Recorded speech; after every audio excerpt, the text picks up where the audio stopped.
Man, now well done. Joel, I greet you. Respect, bro. Respect. I greet you.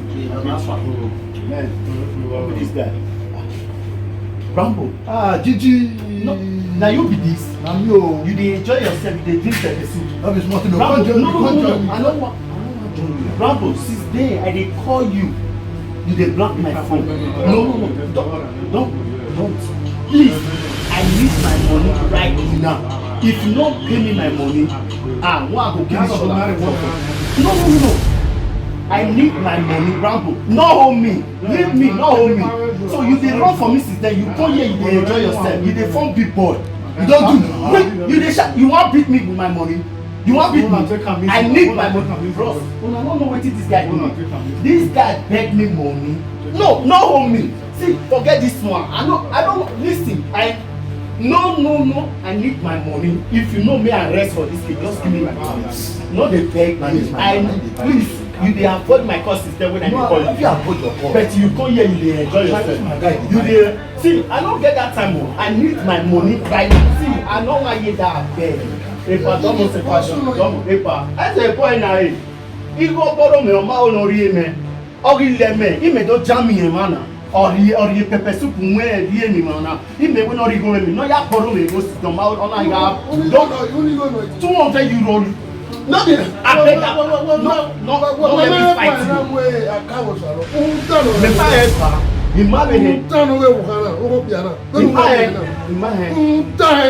What did I do? What did I do? Everything I do, man. Everything old man like you. You want me? Old man like you. They say make I give you woman. We don't know who be home of Vienna. Make come and give you woman. They say me who be just to make I give you. Now me they give back. I thought that you guys never go marry. Old man like you. Come up for here. They talk something. No. I did look. You not bought on that. Now my buy you not bought on that. Now this is buy you. When I saw you to go on. Make I eat my food. Make I eat my food. This problem not dey finish. Make I eat my food. Man, not disturb me. I don't tell her. No. This old man, they tell me make I carry woman. At your age, you never feel married. Who will pay me for me go there? You won't be giving me for my money. Papa. You won't be giving me for my money. That's the way they call it. I go tell you say who will pay me for me go there? Not try me. I will not bust this your glass. I will bust this your glass. Yeah, I feel about you are. I go chook one for your eye. I go chook one for your eye. But you bought this your glass. You never know who I for this town. Two young women. Who are they? You know go stand. You not chopping my money. Let me chop your money. The guy wey say make I carry give you, now the guy chop the money. You not chopping my money. Now the guy chop the money. The day when support pikin start to dey find a way to kill him papa. Now that day start to dey dig the grave. If na almost take your money, if you go let you talk to them. You must say, oh. Lare, do I tell me to me? Where were you? Do I tell me to me? One day come any more. 1,000,000 naira away. Yeah, we are there. Sister, pardon your name. Me Hello. My special in-law. My better person. Wana magbe ko odo abeje na we are wama my in-law ko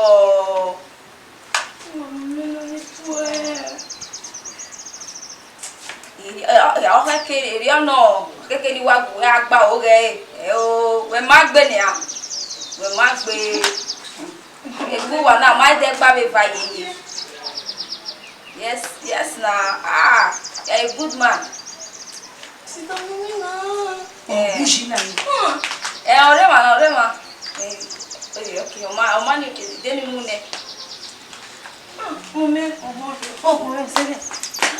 Hello. C'est là mon coup. Comment ça? Ah oh. Tu peux pas rien bébé.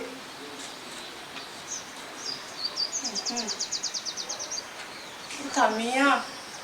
Ok. Bora vai ser bora. Que me vi guai. My in-law call. Where worry over when she's safe with me. I will back already. Thank you very much. Don't worry. Let them have Fiamma. She's safe. Oma. Welcome. On the phone. Hello. Oh, what's working? Yeah, we go there. You got there. You need to go. Oh, now we are coming. Fine.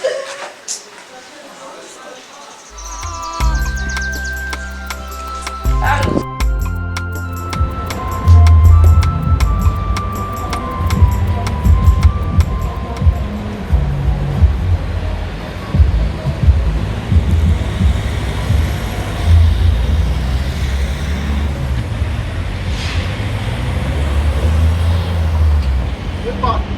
Almost up. Where do you want? Your way, don't you? I'm not going to be a baby by me go there. I mean, I do my baby go there. Omojaino, in my way, I said, well, I may have to boy out. Man, boy, or my woman. I won't now. They are all full of bottle. I may by me go there. Lao, you may give him. We are a on a young of your toy. I go over the view. Omojaino, I want a example. Laoka, Egby, Laho, Lao, we may wear your G. Lao, why echo power? Domosa, why echo? Yaku echo and auto email. Where's the domo?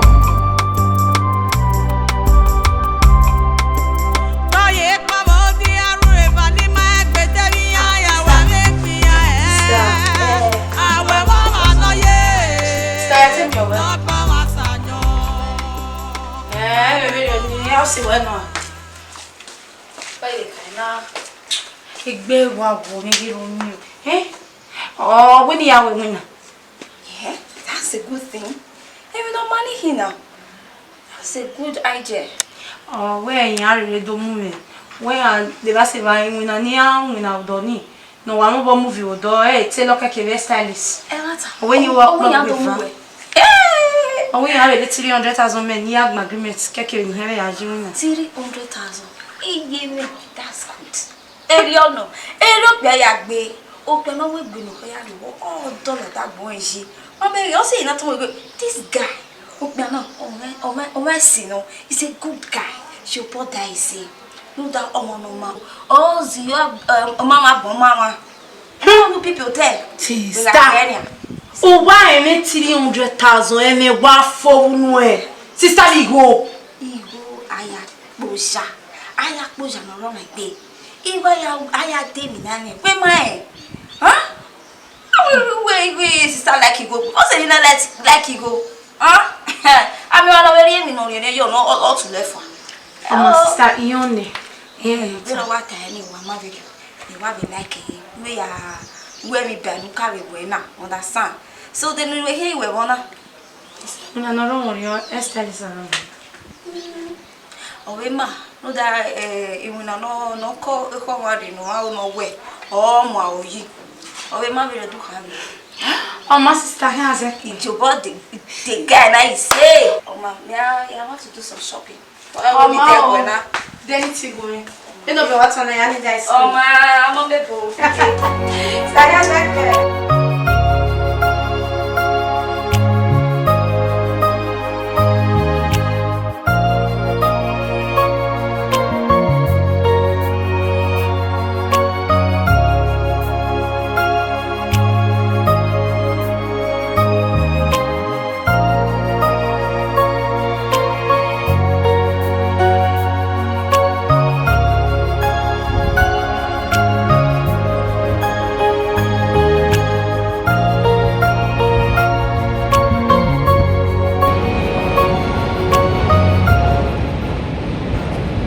Hello, Rambo. You don't reach there. Conco not dey catch you. You just dey one station still dey sell paper since. Come, I did that church where you dey sell paper, beg. Paper. Not do make you retire. Okay, I dey come there. Come, we will talk. How many minutes you go take reach here? 2 minutes. I dey with you. I'll meet you there now. 2 minutes. Waka fast, abeg. Paper. You dey sell. All your mates dey somewhere. They just dey collect your small change. Bitcoin, they do everything. You just dey there, they sell paper.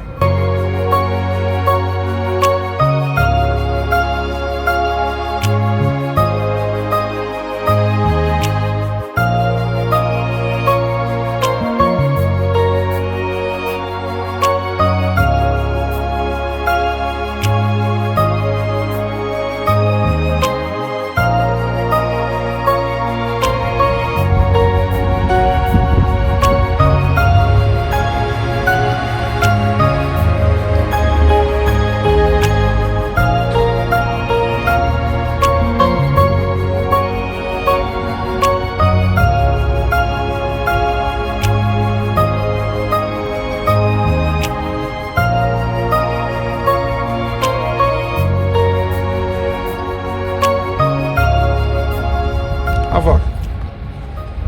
What did they do now? Sports did they do? I've been what did they do? No be small thing. You want to tell me say you carry paper dey sell? Put your paper for inside pocket. You want tell me say you still dey sell paper for here? Well, now hustle. You don't know how to be. Guy, no be small thing, oh. Guy, una dey try for this on a season. Oh. For this kind of cool, you still dey stand. No easy. What team want to do now? No easy. I hope say this. I hope say they save this money well. Oh. Not be this way. Forget it. More find where sit down. More find where sit down. No. You know, for this word are not even they feed the cold. Not be small thing. Oh boy, I tire. Not be small thing. Oh. I tire. This cold. How far? What did they solve? What did they solve, brother? Don't they call me since last week? Say you want see. What did they solve? You know the matter be saying. Rambo.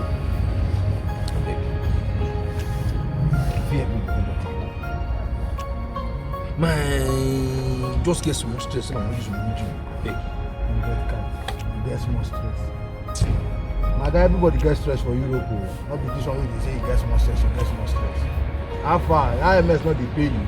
Come with more stress. Tell me this stress. Maybe we know how to go this certain things. I be once to use my money go black mirror. Which one be you need my help? Tell me. You be my Ghana, huh? You be my real man. I beg, I just need 50 car. I just need 100 car. Now you fit 100 card. Tell me now 100 euro you need, I mean na 50 card you need. That's always just they pull back. What do you want use money to? 100 euro I just need. It's just very important, very urgent. Waiting I want to send down, go house. I need 150 euro. I get 50 euro now.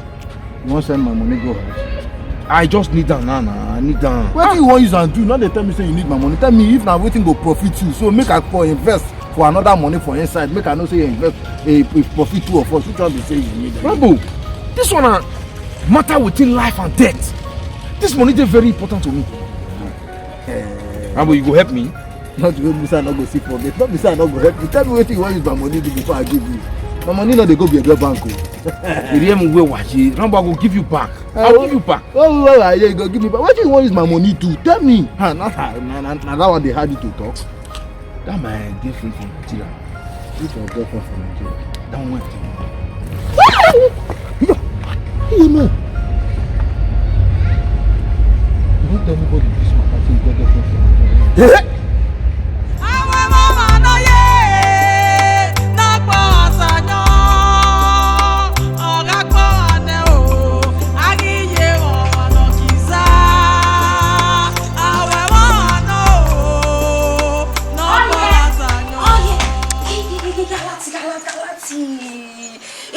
Send it, go reg, I'll send it. 300,000.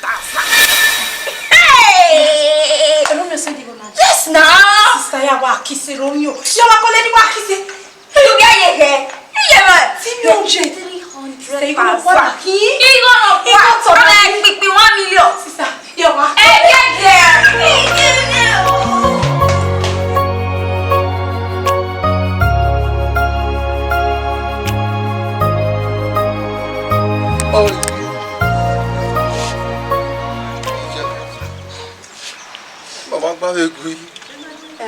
Kelvin, I don't know when I hope no problem.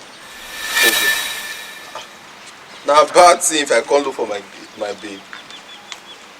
Yeah, when I will on night. Every done now. Yeah. Iwa we be na so. It might be here. Ina wo we na. He must to say one. And secondly, you only take your way as later. Oh yeah. The queen later. You might not talk. You might be an song. Anyway, why ringing me? Like now, we might be patient in the dead way. Now we enough you ya do me way. And secondly, you only take your way as yeah, flares me. Come on, you didn't more later. We all give we want focus. Oh yeah. Come on.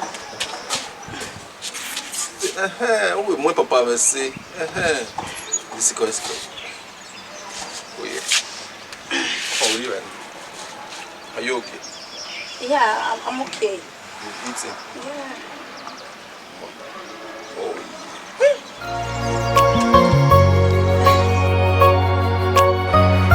Kevin. Baby, yo.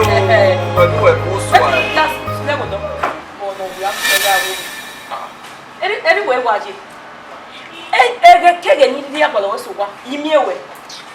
Wow, come my kind of also no. I also come out go to find information. Yeah, also already no. Who show me that video also before. I can't give him maybe pin. The man come out at the press, at the good collect information from my. Monta no. You go me what to we go. We me go ma we na dey no. Okay, ke we do aba me. Iya kama me se dey ogwe omo mo ku pa no gwa mu na.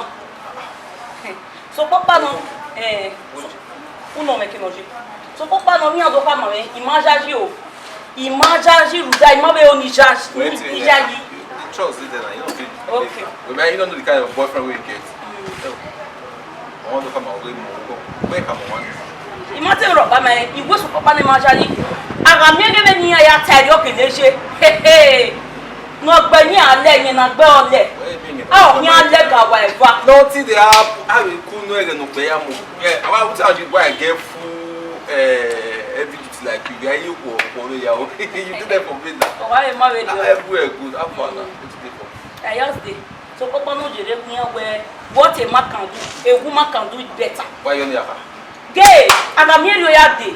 Mega swori me. As in was somewhere as why me. I don't understand. This talking around me as swori me. Was somewhere as in gba o mama wa uja lelo. Every soon no come away to God there. We no dey work am. God and no God on the serious face. God and you go you come with ya gelawa. Okay.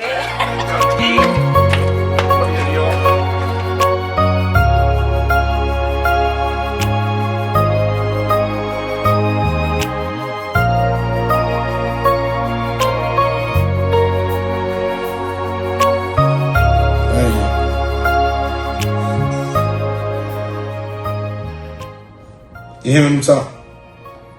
Enemy who be one dawe mobile in a ticket ya in not no way. It's a thing of women or so you no hana to damn. Oh, you can't get some man. You won't know, getting no, I am no more.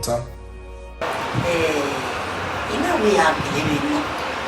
When you wrote to only me, I read ya. I am on a mina, taking on a mina. One meal at the palm power, more and food. Yea, buy it, if we live on ya. He wrote to, he will wrote to, he read ya. So now we talk with me, now buy. Rosen and Taman. Wogoni, oge mere wibu yere edu. Awe mo wana reku. Me ma de goni gi problem no. You understand? So oni iwala ro baro ni zebiji mo kiki ni be mu tute me mawe. Oye, owani kabo, ukuni kabo wawe mo no.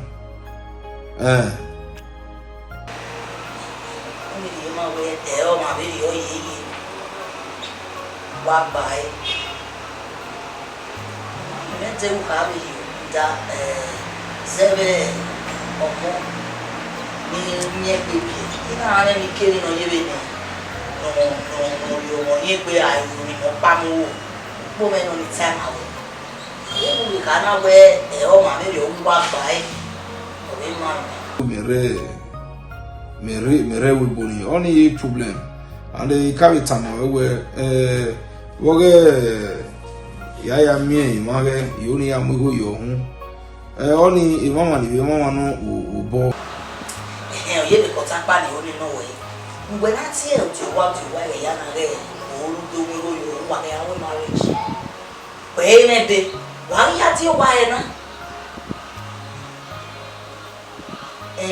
no se ne no ta na be o ma na be se ti pare wo mi ti wa uteni wanya febelebe ebenoro salobo ari bigio so only problem de na gbese salobo ayuki dollar son we ne makeke no ya boda we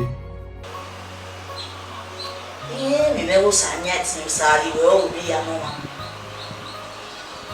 ma me wa ye pe ya de ba we ta we na mo sa do na mo ya sa ko sa we bi ya mai me lo me o yu ke na ke ya me Ise igbe imo de no ro sa lo bo igbe yo wa o ji le ewe ni no ba na anya bo ya fefe iyo no ma no uze wo yo e de no ro sa lo bo ike láti ami Ise Wesi e o ke na ji mo wa e ko awo to yo we ji o ma ni ko ni we ma we fi ege o saguero Ise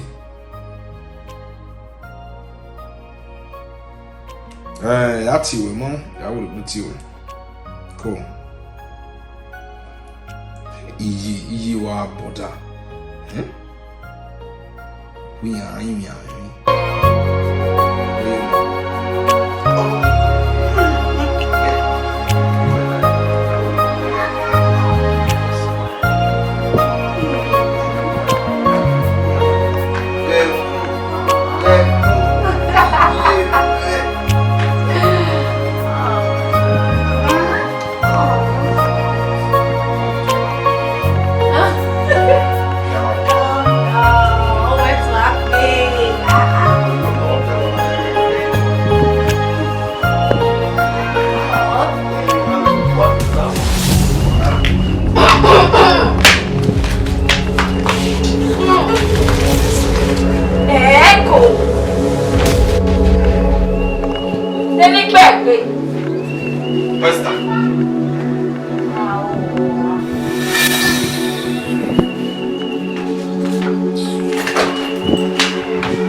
Di wareo.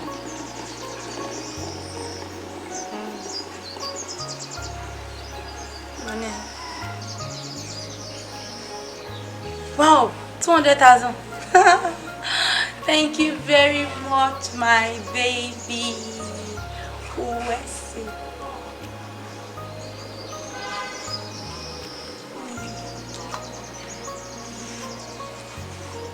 Worry, I had the data. Mommy Suwese, I had the data near call you later. Mana, why going? Bye. Ah, sister. Oh yeah, what's on it? Sister, tell me your way. Baby, you have to wait now. Igbe wa wo mi ro mi. Oh, when you are winning. Yeah, that's a good thing. Even no money here now. That's a good idea. Oh, where you are really do move. Where the basi va Ehimwenma ni Ehimwenma odoni. No wa mo bo movie odo tell loka ke be stylist. When you walk with her. Oh, we have a 300,000 men. You have agreements. Keke you have a junior. 300,000. That's good. Eriono. Ero be ya gbe. O pe no we gbe no ya. Oh, don't let that boy she. But baby, you say not to this guy. O pe na o see no. He's a good guy. She put that say. No that no. Oh, the mama. How do people tell? Sister. Oh, why am I 300,000 and me wa for no? Sister, we go. Aya Busha no my baby. Iba ya aya David nani. Where my? Huh? Wait, sister like you go. What's it like you go? Huh? I mean, I already know you know all to left one. Sister Ione. You know what I need, Mama? You have a like we are where we can carry away now, understand? So then we were here, we wanna. No, no, your Esther is around. Oh, Emma, no, that you will not no call the forward, no way. Oh, my, oh, Emma, we do have. Oh, my sister has your body. The guy that is say. Oh, where Romeo? Your body is say. Sister Lano, if you are no mama cow. Sister Gagnia, I know he will be a good in-law. Romeo supporters love. Oh, you can say anything. All I know is that. Oh, you are no man. Oh, my sister, here's it. Oh, my, yeah, I want to do some shopping. I will be there when I. Then it's going. You know what's on the end of the oh, my, I'm on the boat. Stay here,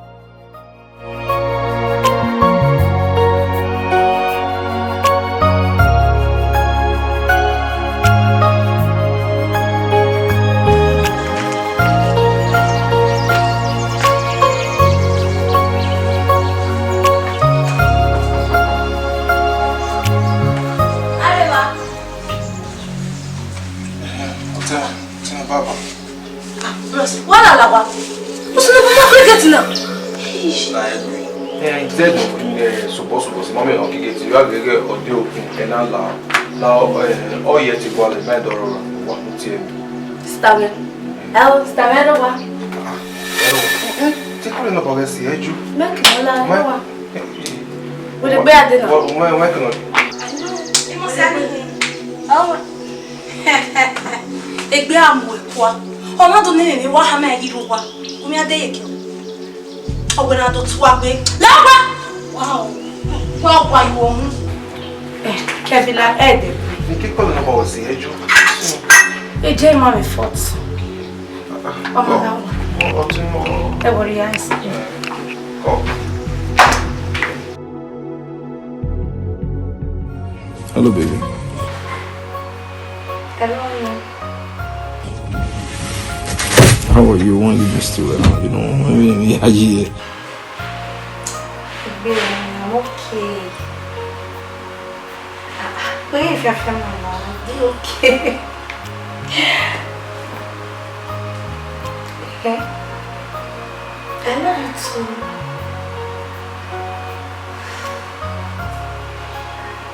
Yes. Even the go away, I don't understand myself anymore.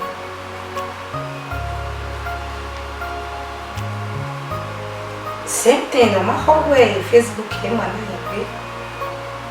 the love is growing every day. Okay, you may know what. You may hear, we may show you seriousness in a relationship now. We were talking one way, but here show you. Blood oats.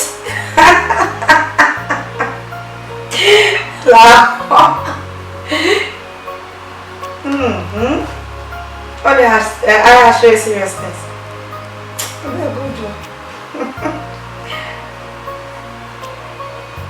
I just said I should call you and to also let you know where my parents, when Makata are aware.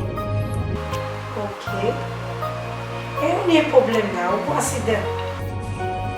Yes, they want to see you and. If you want any problem.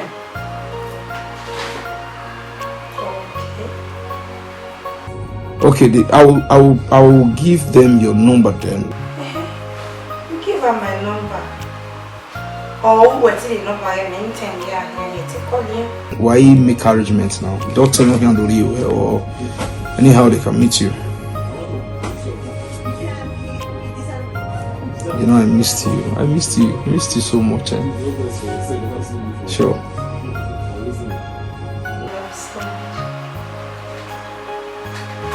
I know you do anything for me. I know how much you love me, and I love you more. I will always do anything that will make you happy. Definitely. Yes, of course. Yeah, I'll call you later. I will call you later so that we can talk. Alright. Bye-bye. Later tonight now. That's if you are not busy. Yes. Thank you, dear. I love you. I'll leave you now. Alright? Take care. I'm a bugger. Salut,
Hello, baby. When in the town? Baby. Yeah, I'm fine. Where are we? Yes. Okay. You only said the go mirror.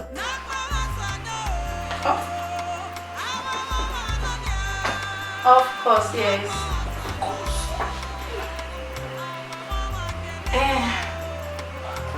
Yeah, meaning a lot. But we are all It was exercise.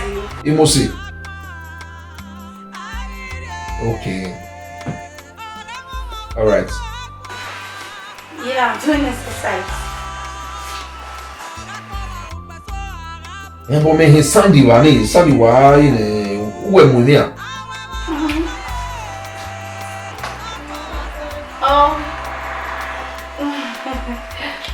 Oh my, I get later. On the TV, no TV. Okay, Oma. Oma yati we what it be? Okay, bye. All right, later. I don't understand the way. That's it, Koto. Every time you calm down. It's my time. Maybe the way. Point of correction, yeah, you come away. Hey, Romeo, you're left me. You're everything, man. Now, what the Buddha you are on my back? Yes, I put out where do you more? No, everyone, okay, nobody down me. Everyone, all this on Facebook club. Babe, I beg, give me the time I need you. Honestly. I call, no, because you go at you, you're a woman. Why are you so